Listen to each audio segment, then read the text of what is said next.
tous, merci de nous rejoindre sur la première. À la une de l'actualité de ce dimanche, le marché du transport maritime des écoliers du Fénois Aïhéré, remporté par une société privée, la commune de Tayarapu-Est, qui en avait la charge à porter l'affaire en justice. Les parents réclament aussi des sanitaires. Le parc Vair'ei de Punaouia, victime de son succès. Les riverains se plaignent des nuisances sonores et des débordements. La mairie a pris des mesures. Elle envisage une fermeture définitive. Papara sous le feu des projecteurs avec la Toa Pro. Les surfeurs locaux vont se mesurer aux Hawaïens. De belles retombées économiques en perspective. Dans Tu'arosport, ce soir, nous parlerons des enjeux de la compétition, avec notamment le portrait des jumeaux Haunui et Tuaura Haumani. Il sera aussi question de boxe avec la victoire des Tahitiens hier lors de combats internationaux. Et puis l'événement Va'a de ce week-end, c'était la Eimeo Va'a Race autour de Moria. Les scolaires ont tout donné. Et ce soir, c'est Ariho Etif Afana qui est aux commandes de Tu'arosport pour vous présenter toute l'actualité sportive. Enfin, un peu de détente dans notre Fénois d'avant. Vous verrez que le lagon de Ta'apuna a toujours attiré les foules, aujourd'hui comme en 1998. Mais d'abord, donc, ce bras de fer autour du marché de la navette maritime scolaire pour les enfants du Fénois Aïhéré. Le transport des élèves était depuis 30 ans assuré par la commune de Tayarapu-Est, mais le dernier appel d'offres a été remporté par un prestataire privé de Tautira. La mairie a attaqué la décision en justice. Les parents, eux, attendent surtout la continuité du service et des infrastructures à terre, comme des sanitaires. Le point avec Lucille Guichet et Jérôme Lee. C'est une marina parfaite pour les pêcheurs, mais pas vraiment adaptée pour le transport scolaire. La cinquantaine d'élèves du Fénois Aïhéré transitent ici par la navette maritime avant de prendre un bus pour leur école. Un service assuré par la commune de Tayarapu-Est depuis 30 ans et remis en jeu tous les 4 ans. Mais depuis le dernier appel d'offres, désormais opéré par un prestataire privé. Là, il n'y a pas de toilette, hein. Nos enfants, où ils vont? Ils vont derrière le garage. Il n'y a pas de toilette. On nous dit qu'ils vont faire l'abri, les trucs comme ça, quoi. Mais il n'y a pas jusqu'à maintenant. Depuis que Verity Tour a pris la relève, on voit un chapiteau. Le 28 avril dernier, la commune a attaqué la décision au tribunal. La DG2E nous confirme aujourd'hui que le prestataire privé a le feu vert pour assurer le transport maritime des élèves jusqu'à la fin du mois de mai, le temps de réexaminer les dossiers. On a reçu un retour de la DG2E pour nous demander de continuer le ramassage à partir de lundi et jusqu'à la fin du mois de mai. Voilà, pour l'instant. Et après le mois de mai? On ne sait pas. On ne sait pas. Mardi dernier, le bateau de la commune s'est quand même présenté pour assurer le transport des élèves. Le maire assure que la navette communale sera de nouveau là demain et dit attendre une réponse de la DG2E. Il y a cette obligation de la continuité du service. Alors on a bien assimilé ça. Et en ce qui nous concerne, tant qu'on n'a pas les infos qu'il faut, on agira comme il faut le faire, c'est-à-dire assurer le transport comme il faut. Un bras de fer administratif pour un marché de 30 millions de francs par an, alors que 49 élèves transitent ici chaque jour d'école, sans véritable abri, sans éclairage et sans sanitaire. Et ce sujet sera abordé demain avec Roni Teripaya, le ministre de l'Éducation. Il sera aussi question de la réforme des rythmes scolaires. Le ministre sera l'invité café d'Ibrahima Bedazi un peu après 7 heures en radio. C'était peut-être la dernière soirée au parc Vair'ei. Le site est victime de son succès. Hier soir encore, l'événement Fénois Live a réuni près de 4000 personnes. Et ce, malgré de nouvelles règles plus contraignantes sur l'alcool notamment. La mairie de Punaouia a dû prendre des mesures après des plaintes de riverains. Les festivaliers et les organisateurs s'adaptent pour éviter la fermeture définitive. Mérénie Gamblin, Mirko Ventfou. Et c'est presque devenu un dicton chez les fêtards du Fénois. Un moment de cohésion, on danse, on chante. Au parc Vair'ei, les soirées sont toujours survoltées. Franchement, c'est super, merci pour l'organisation. On s'amuse pleinement et on est trop contente. C'est génial, en plus on a un parking dédié pour tous, c'est surveillé, donc c'est top. Mais après plusieurs plaintes du voisinage depuis le début de l'année, la mairie de Punaouia impose de nouvelles règles. L'alcool ferme à 20h et l'événement à 22h, soit 2 heures de vente en moins. De toute façon, les gens ils vont venir l'acheter avant de partir, donc ils vont boire quand même. Ça sert à rien de fermer à 20h ou à 22h. On atteint notre maximum de capacité, vraiment les 2 dernières heures. Que veux-tu que je te dise? On est obligé de s'adapter. Pas le choix, car le site pourrait ne plus accueillir d'événements du tout. La mairie veut ramener le calme à Punaouia, alors le public en profite un maximum malgré les contraintes. C'est pareil pour les trucs du Heiva. À un moment donné, les gars, faut qu'on se... En fait, on a tellement peu de choses ici à faire que ils peuvent prendre sur eux de temps en temps. Et en plus, c'est jusqu'à 22h. Et après, c'est fini, ils dorment. La soirée était très agréable. Je vois pas pourquoi pour une prochaine fois ça sera annulé.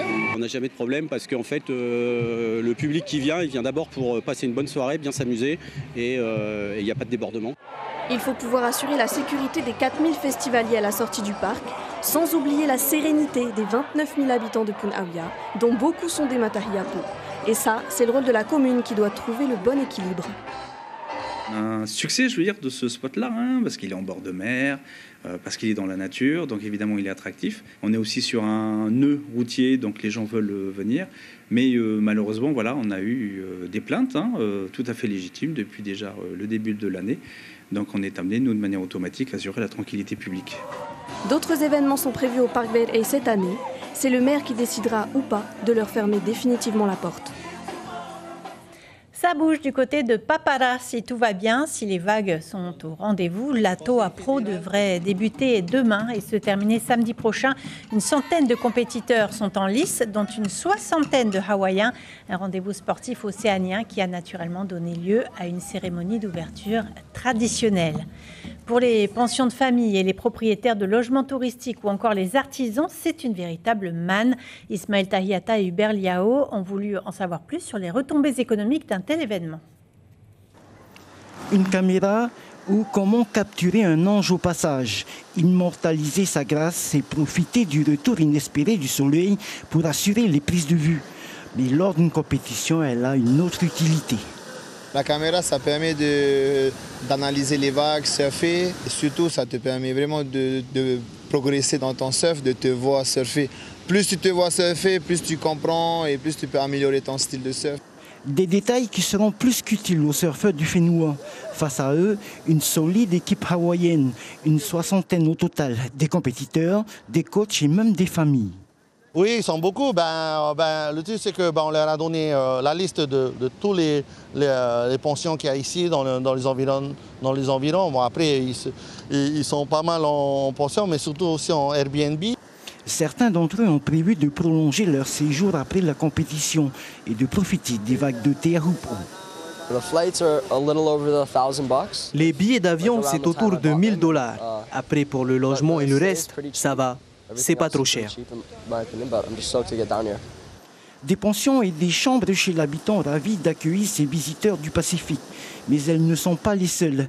Les artisanes de Papara, elles aussi, ont le sourire. Demain a commencé les surf jusqu'à samedi le 10. Je crois que les mamans vont ramasser un peu de sous. La Toa Pro, une compétition inscrite au WQS régional Tahiti-Hawaï. Plusieurs autres suivront. Elles permettront à 5 surfeurs et 5 surfeuses de se qualifier pour les Challenger Series, l'antichambre de la WCT. La grosse difficulté pour tous les surfeurs et tous les sportifs en Polynésie, c'est d'aller faire des compètes à l'international. Ça coûte cher, il faut payer les billets d'avion, les logements, c'est compliqué. Nous, notre but à la Fédé, c'est de faire venir les compétitions internationales à Tahiti pour offrir au plus grand nombre de compétiteurs la chance d'avoir les points pour se qualifier sur le CT. La plage de Taharou au cœur de la planète surf et ce pendant les 6 prochains jours. Le comité organisateur choisira 3 jours de compétition où les conditions de vague seront les plus optimales. Et on continue de parler surf avec un spécialiste. Ariho Etef Afana vous présente tout Aérosport.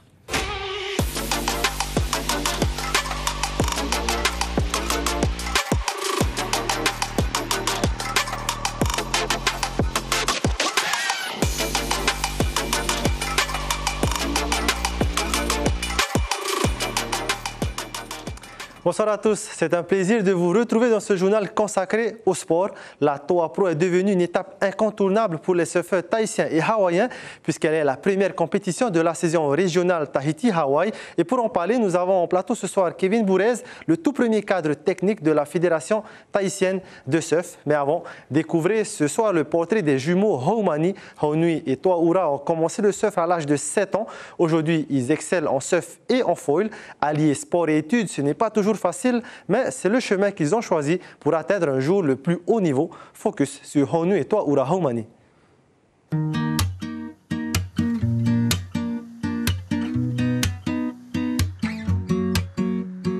I've been staying inside too much lately. Probably contributes to my anxiety. On les surnomme les Twin Brothers. Ils surfent et foilent ensemble depuis qu'ils ont 7 ans et depuis 3 ans, ils font partie de la section surf excellence du lycée Tuianu Legaï à Papara, un moyen pour eux de maintenir une préparation sportive en parallèle de leurs études. J'ai intégré aussi la section pour vraiment m'améliorer en surf et après essayer de continuer à faire les QS, les compétitions internationales et essayer de gagner. Ils sont suivis par Nicolas Berthet. 7h30 par semaine, ils peaufinent et rectifient chaque détail pour permettre aux jumeaux d'atteindre le plus haut niveau. Rien n'est laissé au hasard. Mais pour améliorer la jambe en frontside, boum, tu regardes le regard vers le bas. À leur niveau, c'est des réglages, hein, parce qu'ils ont une très bonne technique et en fait, c'est des petits réglages justement pour coller le plus possible aux critères de jugement. Et du coup, on analyse les vidéos pour trouver les points positifs, hein, parce qu'il faut partir toujours du positif, et aussi les points à travailler, à améliorer. En foil, Haunui est l'actuel champion de l'Open de France toutes catégories. Prochaine grande échéance pour les frères, la grande traversée en foil de Hawaï, la Molokai Stand-Up Paddle Foil. Avec mon frère, on s'entraîne sur la côte Est avec plein de collègues aussi et on fait des courses, on s'entraîne beaucoup. C'est complémentaire, hein. Le foil, ça travaille beaucoup tout ton corps, ton physique, tes jambes, ça aide aussi dans le surf et c'est plus cardio aussi. Les pieds sur la planche, mais surtout la tête sur les épaules, les jumeaux savent allier sport et études, une combinaison qui nécessite une très grande motivation. C'est de réviser le plus possible en alternant le surf et en même temps les devoirs. Du coup, il faut quand même une certaine motivation pour faire les deux. Ouais, il faut être quand même motivé pour faire les deux. C'est quand même dur, hein. Quand tu n'es pas en cours, c'est pas la même façon de voir un cours, de lire que quand tu écoutes le professeur. Du coup, c'est ça qui est compliqué, tu rates beaucoup d'informations quand même. À 18 ans, Haunui et Toa Ura ont un palmarès déjà bien garni. Au niveau scolaire, l'objectif principal est l'obtention du baccalauréat. Molokai et les autres compétitions de surf suivront ensuite. Kevin Bourez est notre invité ce soir. Kevin, Yorana. Yorana. Alors, les jumeaux, Haumani comme Edoa, feront partie de la trentaine de surfeurs qui participeront à la Toa Pro. Est-ce que cette année, on peut espérer un podium 100% tahitien lors de cet événement? Oui, clairement, totalement. On a des grands noms du surf. On a d'ailleurs notre médaillé olympique qui va participer, Kaoli Vast. On a également Mihimana Brai et on a beaucoup de jeunes talents qui vont essayer de prendre de l'expérience et aller chercher la victoire. On veut la garder chez nous. Donc, il y a certains qui se demandent pourquoi sur cette compétition, il n'y a que les Tahitiens et les Hawaïens. Est-ce que tu peux expliquer un peu pourquoi? Alors, c'est le système régional de la WSL. On est dans notre région Tahiti-Hawaï. Donc, le classement se fait en fin d'année. Il y aura plusieurs compétitions dans l'année à Tahiti et à Hawaï aussi. Et à la fin, il y aura un classement où on prendra les 6 meilleurs hommes et les 3 meilleures femmes qui vont pouvoir se qualifier ensuite sur le Challenger Series et après peut-être espérer rejoindre le Wahine sur le CT. Et donc la Toa Pro, c'est la première compétition de la saison et c'est pour ça qu'elle est importante. C'est pour ça qu'elle est importante. On a absolument tenu avec la Fédération tahitienne de surf à ce qu'elle se tienne au début de la saison pour que ça soit à la maison pour que nos jeunes puissent emmagasiner des points qui se motivent à partir ensuite faire la suite du championnat à Hawaï. Donc là, la question que tous les surfeurs se posent, c'est quand est-ce que la compétition sera lancée? On sait que vous avez besoin de 3 jours sur les 6 jours prévus. Alors, est-ce qu'on a plus de nouvelles aujourd'hui ce soir? Alors, on a plus de nouvelles. Il faut savoir qu'on a une centaine d'inscrits, près d'une centaine d'inscrits, donc ça fait beaucoup de séries. On va essayer de caler tout ça sur 3 jours. Et on a eu le call officiel comme quoi c'est off. Du coup, il n'y aura pas de compétition demain, lundi. Et on risquerait de commencer la compétition mardi, continuer jeudi et vendredi parce qu'il y a une grosse houle mercredi. Ok. Et donc, voilà, par rapport au budget de la Fédération tahitienne de surf, il semblerait que vous soyez déficitaire sur cette compétition, mais vous avez quand même tenu à l'organiser. Pourquoi? Pourquoi? Parce qu'on veut vraiment mettre en avant nos surfeurs polynésiens. On veut les mettre dans les meilleures conditions pour pouvoir évoluer. Et évoluer à la maison, ça facilite beaucoup de choses pour eux. Et aussi, on souhaite aussi montrer, nous, en tant que fédération, qu'on est capable de tenir de tels événements internationaux. Très brièvement, tu es le nouveau cadre technique de la fédération. Quelles sont les grandes lignes pour toi cette année? Les grandes lignes, déjà ça a été le projet héritage. Ensuite, on enchaîne aussi avec tous les événements du championnat et les événements internationaux. Donc là, on a la deuxième compétition qu'on organise après Rangiroa, le QS de Rangiroa. Et après, on enchaîne aussi sur les trials de Te Ahupo'o avec la Tahiti Pro de cette année, au mois d'août. Mais aussi, on aimerait bien, avec la Fédération tahitienne de surf, mettre en place un centre de performance polynésien. Donc ça, c'est un des gros challenges pour moi de cette année. Merci beaucoup, Kevin Bourrez. Je rappelle juste que vous êtes le cadre technique de la Fédération tahitienne de surf. Et hier soir, 2 combats de boxe internationaux ont été organisés par le club Ako Boxing Club à Papen'o. 2 champions locaux, Henere Tetofa et Aritea Putoa, étaient opposés à 2 champions australiens. Après des rounds très serrés, les Tahitiens ont finalement remporté leur combat. Le résumé avec Heari Tahiata et Dylan Fers. Combat très engagé pour Henere Tetofa ici en rouge et l'Australien Oliver Parker. Ce dernier impose une boxe très offensive. Mais après une minute d'échange, le Tahitien se montre plus percutant et mise sur des contre-attaques. Stratégie payante, le combat est très serré, mais Henere l'emporte au point. C'était quand même serré parce qu'il s'est quand même débrouillé l'Australien. Hein. Il est quand même foutu, il attaque. Oh. Voilà. Comment tu as réussi? Il y a eu des coups, tu as réussi? Oui, là, juste avec le compte, j'ai pu faire quelque chose avec des comptes seulement. Hein. Oliver Parker aura quand même réussi à malmener à plusieurs reprises le multiple champion tahitien, puisant sa force dans une épreuve difficile qu'il venait de vivre. Je voudrais dédier ce combat à mon ex-petite amie. Elle a décidé de se suicider hier soir. Kayla, je t'aime. Repose en paix. Du côté des super lourds, c'est le choc des titans entre Aritea Putoa en rouge et l'Australien Lolo Tumui. Les 2 adversaires rivalisent de puissance, mais l'Australien est encore jeune. À 22 ans, il fait face à un Aritea au top de sa forme. Mais malgré une pluie de coups, il arrive quand même à faire le show. Un grand merci à mon ami Aritea Putoa. C'est quelqu'un de vraiment très puissant, une force brute. Je disais que ses coups ne faisaient pas mal, mais si, ça faisait très mal. Je pense que le combat était serré, mais les juges ont dit que c'était lui qui gagnait. Je l'accepte. Que je gagne ou que je perde, ce n'est pas grave. Je suis toujours heureux. Je remercie aussi au club de Ako Boxing Club. Nous avons donné un combattant. C'est pas évident. Comment ça s'est passé avec ce combattant-là? Il y a eu beaucoup de jeux. Non, après, voilà. Il m'a dit bien avant le combat, il a voulu faire un peu de showtime par rapport au public. Et on est venu pour ça, pour un peu de show quand même. 2 combats internationaux, mais aussi 27 autres combats amateurs étaient au programme. Une soirée qui a régalé le public de la côte est de Tahiti. Ce week-end s'est également déroulé le championnat de Polynésie du 10 000 mètres sur piste. Il y a eu aussi du BMX et de la boxe dans l'Hexagone. Le résumé de Reihei Nadjarian. Ils font partie des meilleurs dans la discipline. 20 coureurs étaient sur la ligne de départ pour le championnat de Polynésie du 10 km piste à Punar'u. Après 36 minutes et 18 secondes de course, le triathlète Paul-Alexandre Claverie décroche la première place. Il devance Tapatoa Tereva. J'étais sur mes allures. On va dire qu'à partir du 5e, 6e, j'étais un peu dans le dur, donc j'ai commencé un peu à ralentir. Mais j'avais un objectif de faire moins de 37. Et là, je fais 36-18, donc au final, je suis content. Les riders à l'honneur lors de la 4e manche de la Tahiti Nui BMX sur la piste de Feipi à Aroué. Parmi les participants, de jeunes espoirs prometteurs, à l'exemple de Roman Long, 15 ans, qui décroche la première place chez les seniors, une catégorie dans laquelle il a été surclassé. On note aussi la belle performance de Kalani Helm, qui l'emporte chez les U11. Beaucoup d'améliorations par rapport au début d'année et même par rapport à l'année dernière. Parce que du coup, je suis revenu en septembre, on avait fait une petite compétition, j'avais pu voir le niveau.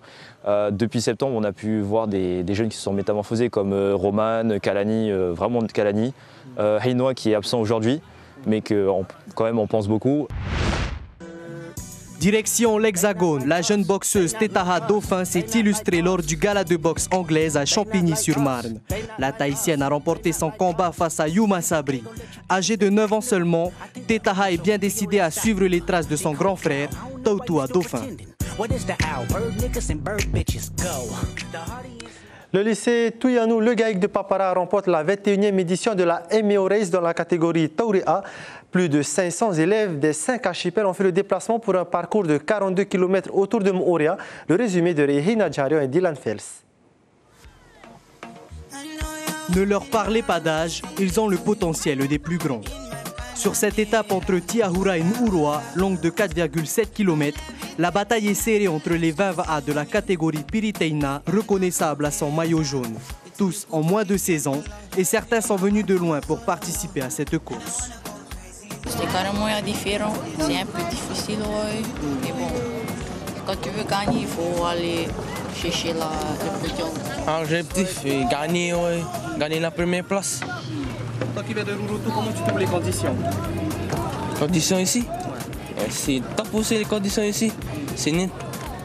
Dans la catégorie des Taurea, reconnaissable à son maillot rouge, les 13 équipes inscrites redoublent d'intensité. Sur cette étape entre Nu'uroa et Haapiti, longue de 4,8 km, l'équipe 1 du lycée Tuianu Le Gaïk de Papara prend le large et confirme son statut de championne en terminant première sur ce tronçon. Toujours de maintenir notre place. Hein. Et là, comment ça se passe pour l'instant? Il y a un très bon combat avec Sergio, avec l'autre équipe. Mais on essaie de toujours garder le positif. C'est assez dur au début, mais bon, avec le stress et tout. Mais là, ça va mieux. Fait exceptionnel, 2 équipages venus de Hawaï ont fait le déplacement. Une venue qui permet à nos jeunes de se jauger face à des équipes originaires de l'étranger. L'île de Moorea est vraiment magnifique. Nous sommes chanceux car nous avons eu l'opportunité de participer à cette course et les rameurs tahitiens ont vraiment du talent. La MEO Race, une course qui permet de mettre en valeur les élèves de Polynésie à travers le VAA, afin de repérer les champions de demain. Partons maintenant aux îles Seychelles, où les Tikitois disputent la Coupe du Monde de beach soccer. Les Rouges se sont inclinés ce matin face aux Sénégalais, 6-3 lors de leur 2e match de poule. Ils avaient pourtant dominé jusqu'au début du 2e tiers-temps. Les Tikitois peuvent encore se qualifier s'ils s'imposent face à l'Espagne avec au moins 2 buts d'écart et à condition que le Sénégal l'emporte face au Chili. Et cette bonne nouvelle qui nous vient de l'Hexagone, Gervais Oméran fait officiellement partie de l'équipe de France de para-canoë. Vendredi, au stade nautique olympique de Vers-sur-Marne, le Polynésien s'est octroyé la 2e place lors de sa première course, puis la victoire sur la 2e. Gervais Oméran défendra donc le drapeau de France lors des prochaines rencontres en Europe et dans le monde. C'est sur cette bonne nouvelle que nous clôturons cette page Tout Aérosport, la suite du journal avec Sybelle Plichard.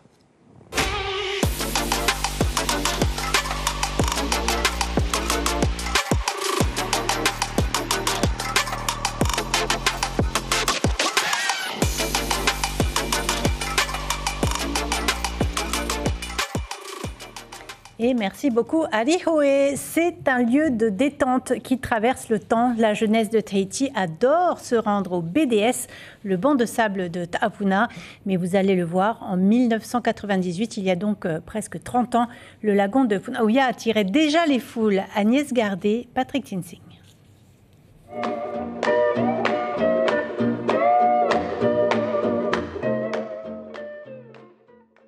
suis en train d'écailler ce poisson, cette tête de mémé, pour que je puisse le faire bouillir. Hein. Ce sera notre repas. Hein. Parce que les hommes sont partis à la pêche. Ils sont allés mettre un peu le filet pour avoir du poisson, pour faire du poisson cru surtout. Repas en famille, à l'abri sous le chapiteau, le tout bien sûr, les pieds dans l'eau. Ça se passe comme ça chez Armanda.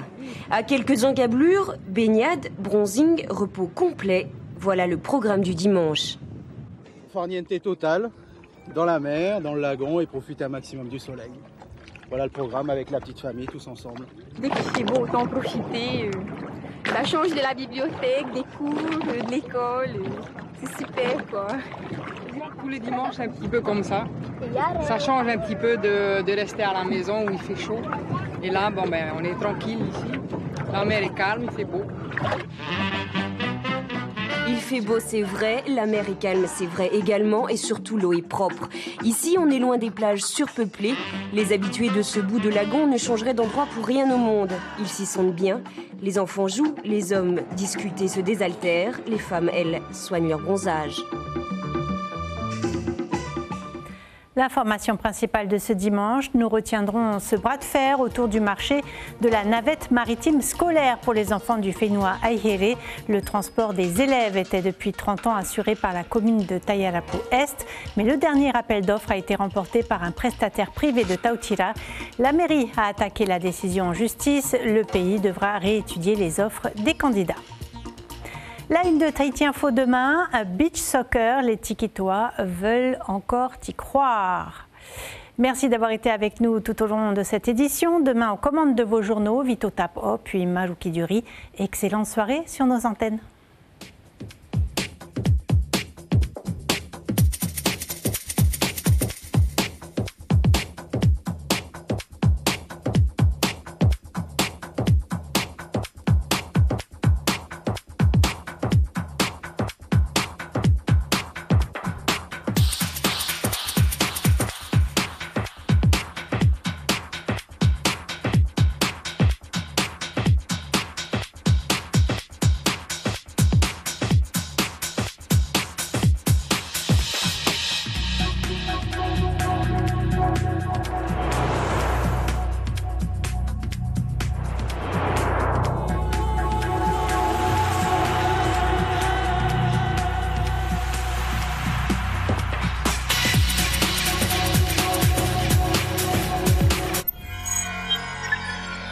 Retrouvez ce programme en replay sur notre site internet.